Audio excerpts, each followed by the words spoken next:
प्राणों से प्यारे विद्यार्थियों, साथियों, आज हम चर्चा करेंगे प्लेटो का जीवन परिचय और प्लेटो की रचनाएं या प्लेटो के गौरव ग्रंथ। Lecture number 31।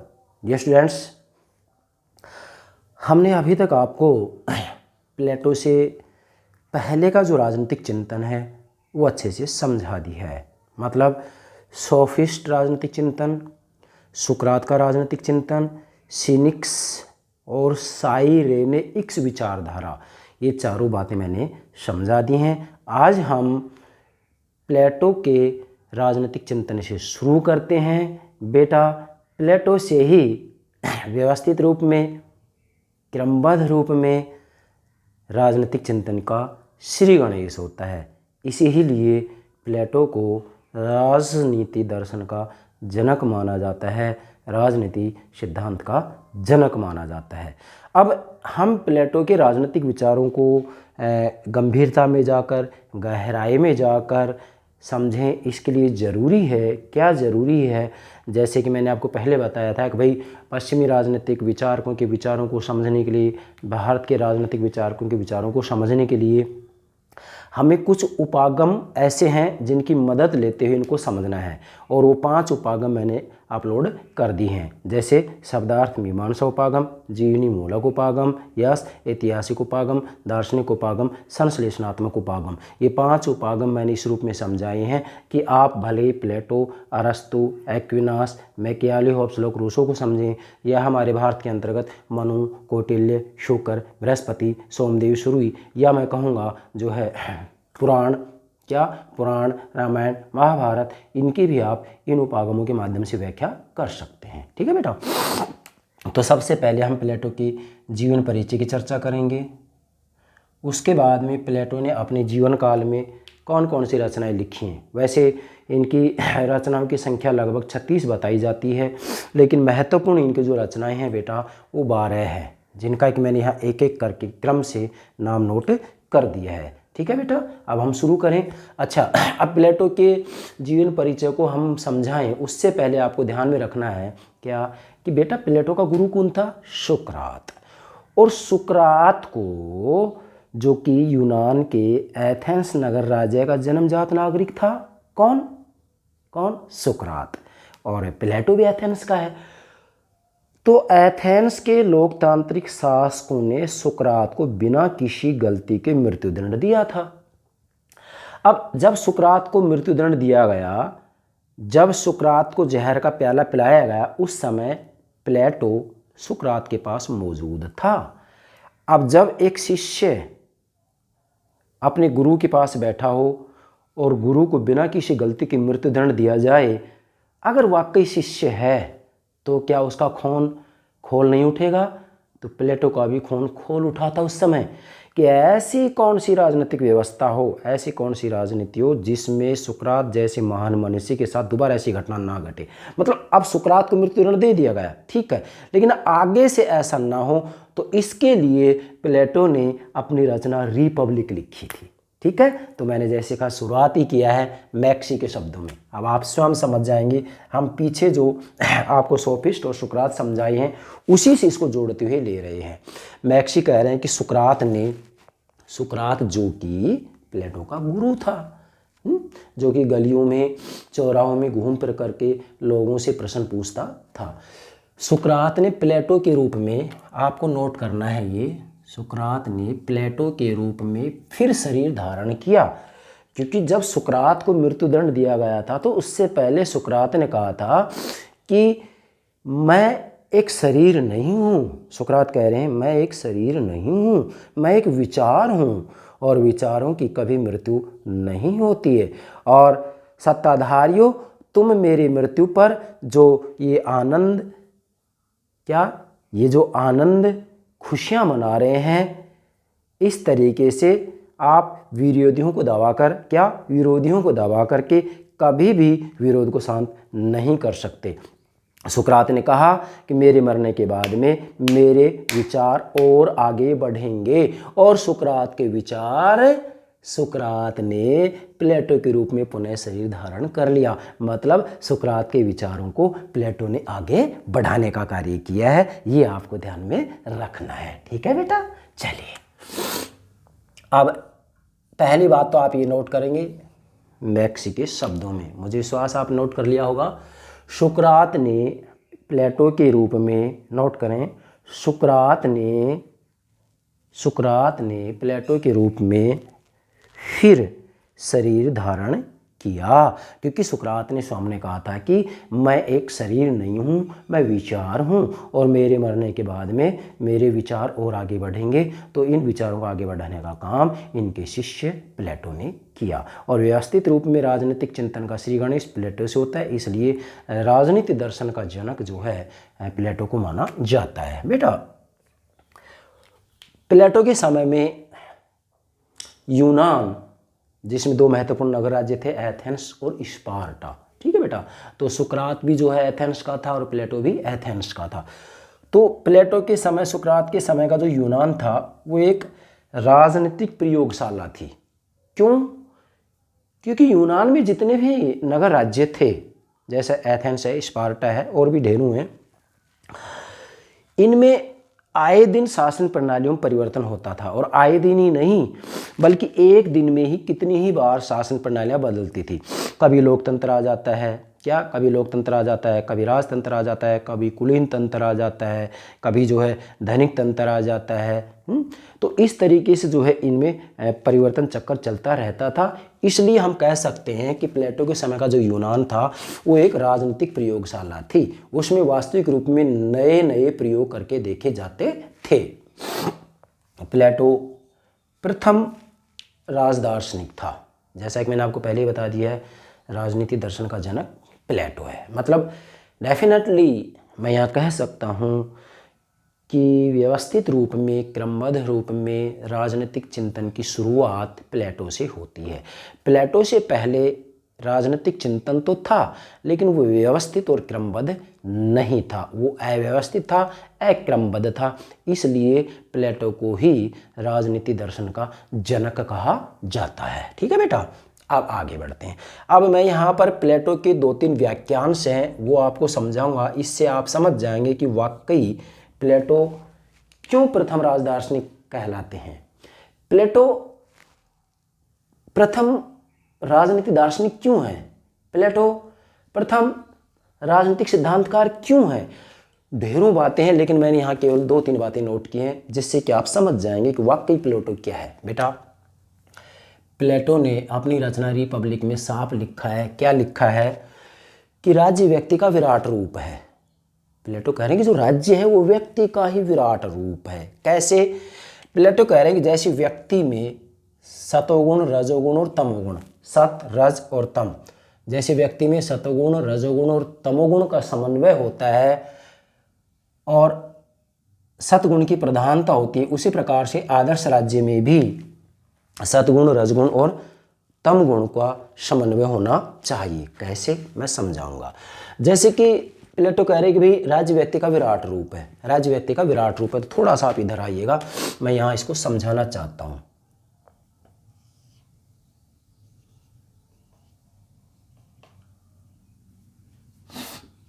व्यक्ति, आत्मा। प्लेटो कह रहे हैं कि व्यक्ति या मानवीय आत्मा के 3 गुण होते हैं, विवेक, साहस, तृष्णा।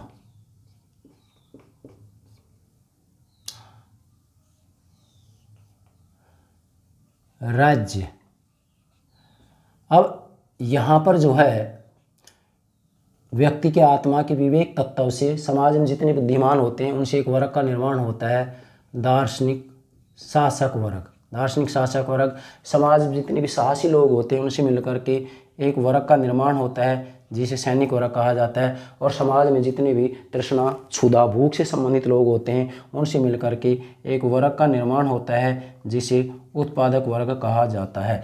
अब प्लेटो क्या कह रहे हैं? प्लेटो कह रहे हैं कि भाई राज्य व्यक्ति का विराट रूप है, मतलब जो राज्य है वो व्यक्ति का विराट रूप है। कैसे? जैसे व्यक्ति या मानवीय आत्मा में 3 गुण होते हैं, विवेक, साहस और तृष्णा। ये तो प्लेटो ने अपने शब्दों में कहा है। अगर भारत के अंतर्गत, भारत के दार्शनिक शब्दावली में देखें तो भारत के अंतर्गत इनको जो है सतोगुण, रजोगुण और तमोगुण कहा गया है। जैसे कि श्रीमद् भागवत गीता में भी इसका उल्लेख है, रामायण में भी इसका उल्लेख है कि मानवीय आत्मा के 3 गुण या तत्व होते हैं, सतोगुण, रजोगुण और तमोगुण। प्लेटो ने इनको विवेक, साहस और तृष्णा कहा है। तो प्लेटो कह रहे हैं कि भाई मानवीय आत्मा में इन तीनों गुणों का, तीनों तत्वों का समन्वय होना चाहिए, और इन 3 तत्वों से समाज में 3 वर्ग बनते हैं, दार्शनिक, शासक वर्ग, सैनिक वर्ग, उत्पादक वर्ग। तो दार्शनिक, शासक वर्ग, सैनिक वर्ग और उत्पादक वर्ग में भी समन्वय होना चाहिए, और दार्शनिक, शासक वर्ग प्रमुख होना चाहिए। जैसे कि मानवीय आत्मा में प्रमुख विवेक होता है, वैसे ही जो है राज्य के अंतर्गत दार्शनिक, शासक वर्ग प्रमुख होगा। ठीक है, बाकी समझाने के लिए यहाँ बहुत कुछ है, लेकिन जब हम प्लेटो का न्याय सिद्धांत समझाएंगे, प्लेटो का न्याय सिद्धांत समझाएंगे, तब जो है आपको ये जो डायग्राम है ये व्यापक रूप में समझा दिया जाएगा। ठीक है बेटा, यहाँ तक क्लियर। अब आगे बढ़ते हैं। प्लेटो की बहुत ही महत्वपूर्ण, विश्व प्रसिद्ध जो बात है, या जिसको हम शाश्वत सत्य कह सकते हैं, चिरंतन सत्य कह सकते हैं। प्लेटो का आग्रह था, क्या था कि राजनीतिक अधिकार और आर्थिक शक्ति में पृथक्करण होना चाहिए। मतलब प्लेटो ने साफ कह दिया था कि नगर राज्यों में तब तक सुधार नहीं होगा जब तक राजनीतिक अधिकार और आर्थिक शक्ति में पृथक्करण नहीं होगा। मतलब राजनीतिक अधिकार अलग हाथ में हो और आर्थिक शक्ति अलग हाथ में हो। आप इधर देख सकते हैं, प्लेटो ने 3 वर्ग, व्यक्ति या मानवीय आत्मा के 3 तत्व बताए हैं। तो इसमें से जो विवेक और साहस है, अर्थात दार्शनिक, शासक और सैनिक वर्ग है, इनके पास जो है राजनीतिक अधिकार तो होंगे लेकिन आर्थिक शक्ति नहीं होगी। जबकि जो ये तृष्णा के आधार पर उत्पादक वर्ग का निर्माण होता है, इस उत्पादक वर्ग के पास में आर्थिक शक्ति तो होगी लेकिन राजनीतिक शक्ति नहीं होगी। आप देखिएगा प्लेटो का दर्शन, प्लेटो आर्थिक शक्ति और राजनीतिक शक्ति का पृथक्करण कर रहा है। इन 2 वर्गों के पास, दार्शनिक, शासक और सैनिक वर्ग के पास राजनीतिक शक्ति होगी, राजनीतिक अधिकार होंगे, लेकिन उत्पादक वर्ग के पास आर्थिक शक्ति होगी। क्या? आर्थिक शक्ति होगी पर राजनीतिक अधिकार नहीं होंगे। दार्शनिक, शासक और सैनिक वर्ग के पास राजनीतिक अधिकार होंगे, राजनीतिक शक्ति होगी पर आर्थिक शक्ति नहीं होगी। और आज पूरी दुनिया इसीलिए राजनीति के अपराधीकरण से त्रस्त है, इसलिए भ्रष्टाचार से तृप्त है, इसलिए रिश्वतखोरों से परेशान है। क्यों? क्योंकि राजनीतिक शक्ति और आर्थिक शक्ति का एकीकरण कर दिया गया है। आज पूरी दुनिया में एक ही हाथ में राजनीतिक शक्ति है और एक ही हाथ में आर्थिक शक्ति है। इसलिए आज के विधायकों को, राजनेताओं को, राजनीतिज्ञों को ये बात सीखनी है प्लेटो से, प्लेटो के रिपब्लिक से, कि जब तक आर्थिक शक्ति और राजनीतिक शक्ति का पृथक्करण नहीं कर दिया जाएगा, जब तक राजनीतिक शक्ति और आर्थिक शक्ति अलग अलग हाथों में, अलग अलग संस्थाओं में नहीं सौंप दी जाएंगी, तब तक राष्ट्र राज्यों की बुराइयों को दूर नहीं किया जा सकता। ये सीखना है आज। प्लेटो ने राष्ट्र राज्य की जगह नगराज्य शब्द का प्रयोग किया है, लेकिन आज के समय में राजनीतिक समस्याओं को दूर करें तो हम ये कहेंगे कि राष्ट्र राज्य में बुराइयां तब तक दूर नहीं हो सकती जब तक राजनीतिक शक्ति और आर्थिक शक्ति अलग अलग हाथों में ना सौंप दी जाए। ये इतनी महत्वपूर्ण बात है कि आज के राजनेताओं को, विधायकों को, सांसदों को इस बात के आधार पर कानूनों में परिवर्तन करना चाहिए। यह प्लेटो का भी आग्रह था और हमारा भी आग्रह है एक शिक्षक होने के नाते। प्लेटो ने नेक्स्ट तीसरी जो बात बताई है, नंबर 1, नंबर 2, नंबर 3 बात, प्लेटो ने तीसरी बात बताई है क्या? कि शासन सत्ता केवल उन्हीं के हाथों में हो जो कंचन और कामनी से दूर हो। अब जरा देखिएगा, प्लेटो ने कहा है कि जो शासन सत्ता है केवल उन्हीं के हाथों में हो जो कंचन और कामनी से दूर हो। कंचन का मतलब सोना, सोना मतलब संपत्ति, कामनी का मतलब महिला, महिला मतलब परिवार। अर्थात प्लेटो ने कहा है कि शासन सत्ता केवल उन्हीं लोगों के हाथ में हो जो परिवार से दूर हो, संपत्ति से दूर हो। शासन सत्ता उन्हीं लोगों को सौंपी जाएगी, उन्हीं लोगों के हाथों में होगी जो स्थायी रूप में विवाह नहीं करेंगे और संपत्ति नहीं रखेंगे, यहाँ तक कि सोना और चांदी को हाथ तक भी नहीं लगाएंगे। मतलब प्लेटो मूलतः यहाँ कहना चाह रहा है कि जिनके हाथों में शासन सत्ता होगी उनके पास अपना परिवार नहीं होगा और संपत्ति भी नहीं होगी। परिवार नहीं होगा मतलब यहाँ एक प्रकार से मैं कहूँगा कामनी से दूर रहेंगे, और संपत्ति नहीं होगी मतलब कंचन से दूर रहेंगे। अर्थात कंचन और कामनी मतलब परिवार संपत्ति से जो दूर रहेगा वही जो है शासन सत्ता में जाएगा। तो आप स्वयं देख सकते हैं प्लेटो ने यहाँ दार्शनिक, शासक और सैनिक वर्ग के लिए साम्यवाद का सिद्धांत दिया और ये कहा है कि ये ना तो विवाह करेंगे ना संपत्ति रखेंगे, जबकि उत्पादक वर्ग पर साम्यवाद का सिद्धांत लागू लागू नहीं होगा, ये विवाह भी करेंगे और संपत्ति भी रखेंगे। आप देखिए कितनी सिस्टेमैटिक है प्लेटो का दर्शन। ये एक अकेला डायग्राम ऐसा है जिसके आधार पर आप संपूर्ण रूप में प्लेटो को समझ सकते हैं। जब तक आप ये बात नहीं समझेंगे कि राज व्यक्ति का विराट रूप है, ये बात प्लेटो ने कैसे कही है, तब तक आप प्लेटो की कोई बात नहीं समझ पाएंगे। चलिए बेटा, इसके बाद में मैक्सी कह रहे हैं कि प्लेटो आदर्शवादियों, कल्पनावादियों, क्रांतिवादियों, रोमांचकारी राजनीति दर्शन का जनक है। मतलब मैक्सी ने कह दिया है कि भाई प्लेटो जो है आदर्शवादियों का जनक है, कल्पनावादियों का जनक है, क्रांतिकारियों का जनक है या क्रांतिवादियों का जनक है, रोमांचकारी राज दर्शन का जनक है। ये बात आपको नोट करनी है, ठीक है बेटा। अब जो है हम प्लेटो का कब जन्म होता है, कब मृत्यु होती है, इसकी क्या रचनाएं हैं, इसकी चर्चा करते हैं। यहाँ तक की जो ये बात है ये आपको अच्छे से समझनी है, क्योंकि ये जब हम संपूर्ण रूप में प्लेटो को समझाएंगे, प्लेटो का न्याय सिद्धांत, शिक्षा का सिद्धांत, साम्यवाद का सिद्धांत, दार्शनिक राजा का सिद्धांत, आदर्श राज्य का सिद्धांत, शिवताओं का सिद्धांत, प्लेटो का शिवताओं का सिद्धांत बहुत महत्वपूर्ण है।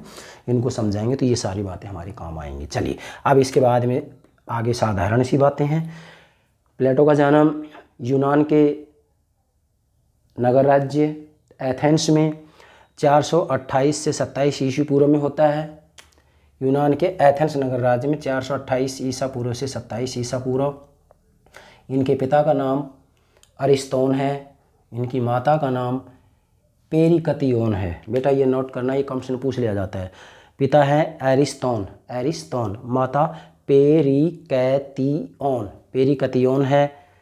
और प्लेटो का जो वास्तविक नाम था वो एरिस्टोक्लीज था। आप समझना है, प्लेटो का वास्तविक नाम क्या था बेटा, एरिस्टोक्लीज था। प्लेटो का वास्तविक नाम एरिस्टोक्लीज था, लेकिन प्लेटो का जो व्यायाम शिक्षक था वो प्लेटो के कंधे भरे हुए और चौड़े थे, इसलिए जो है इनके व्यायाम शिक्षक ने इनको प्लाटोन कहना शुरू किया। प्लाटोन का वहाँ जो है यूनानी जो उच्चारण होता है वो चौड़ा चपटा होता है, इसलिए प्लेटो को जो है इनके व्यायाम शिक्षक ने प्लाटोन कहा।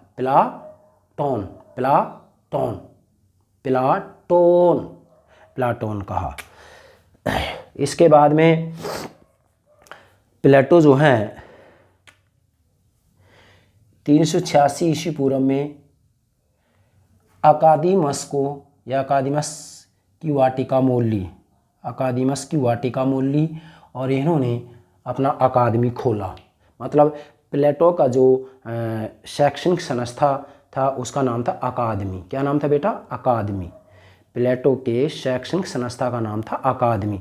इन्होंने अपना अकादमी खोला और जो प्लेटो ने अपनी शैक्षणिक संस्था अकादमी खोली, इस प्लेटो के अकादमी के खोलने के दो उद्देश्य थे। ज़रा ध्यान दीजिएगा, जब मैं आज से 20 वर्ष पहले थर्ड ईयर में पढ़ाता था तो उस समय मैंने भी ये सपना सजोया था कि क्यों ना हम भी एक ऐसी अकादमी खोल लें जिसके अंतर्गत विधायकों को, सांसदों को, राजनीतिज्ञों को राजनीति की शिक्षा दी जाए। लेकिन वही बात है कि अर्थव्यवस्था सभी व्यवस्थाओं का आधार होती है, इसलिए हम इसमें सफल नहीं हो पाए। प्लेटो का अकादमी के दो उद्देश्य हैं। पहला, यह विशुद्ध शोध का केंद्र थी। मतलब प्लेटो की अकादमी जो थी वो विशुद्ध शोध, रिसर्च, खोज, शोध का केंद्र थी। और दूसरा है राजनीति व कला के प्रशिक्षण की पाठशाला थी। प्लेटो की जो अकादमी थी वह राजनीति व कला के प्रशिक्षण की पाठशाला थी और इस अकादमी में विधायकों और राजनीतिज्ञों को राजनीति की शिक्षा दी जाती थी। ठीक है।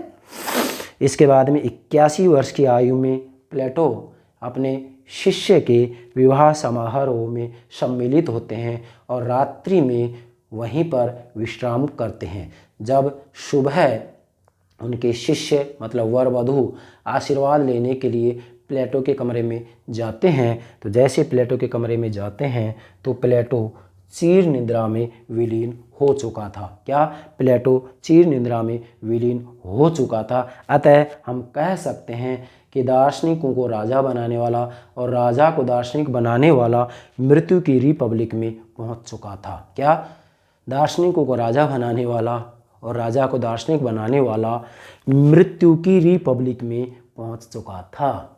ठीक है, रिपब्लिक प्लेटो की जो रचना है, मृत्यु की रिपब्लिक में पहुंच चुका था। ठीक है बेटा, तो ये इसका सामान्य से जीवन परिचय हो गया। इसमें जितनी भी महत्वपूर्ण बातें हैं मैंने सारी नोट कर दी हैं। आप इन बातों का सहारा लेते हुए प्लेटो के संपूर्ण चिंतन को बेहतर तरीके से समझ सकते हैं। यस बेटा। अब प्लेटो की महत्वपूर्ण रचनाओं की चर्चा करते हैं। अक्सर जिनके ऊपर किसी न किसी को प्रश्न पूछा जाता है। मैं पहले ही आपको बता रहा हूँ कि प्लेटो की रचनाओं की संख्या लगभग 36 है, 36। ठीक है, ये तो निश्चित हो गया कि भाई राजनीति दर्शन का जनक प्लेटो है, प्रथम राजदार्शनिक प्लेटो है, राजनीति सिद्धांत का जनक प्लेटो है। प्लेटो की जो पहली रचना है वो है एपोलॉजी, बेटा नोट करेंगे एपोलॉजी। दूसरी है क्रीटो, तीसरी है यूथिफ्रो, चौथी है जॉर्जियस,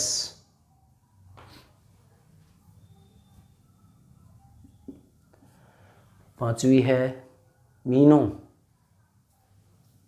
छठी है प्रोटागोरस, जो कि एक सोफिस्ट थे। इन्होंने ये कहा था कि मनुष्य ही प्रत्येक वस्तु का मापदंड है। ठीक है बेटा। सातवां सिंपोजियम, सातवीं रचना सिंपोजियम।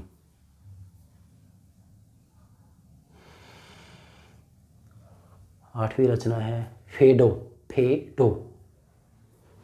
नौवीं रचना रिपब्लिक।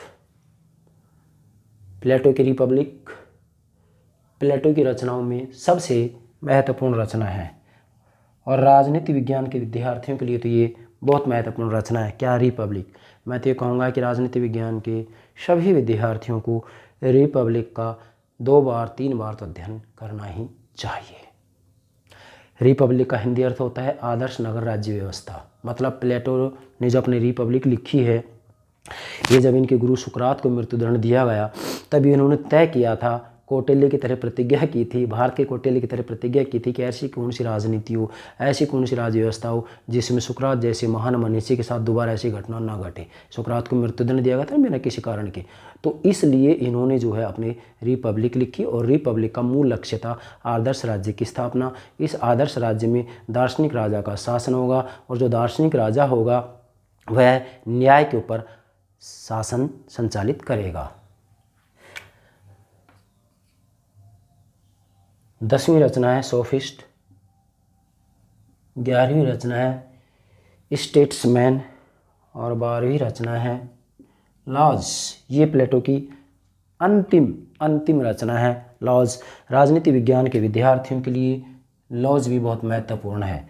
लॉज जो कि प्लेटो की अंतिम रचना है। रिपब्लिक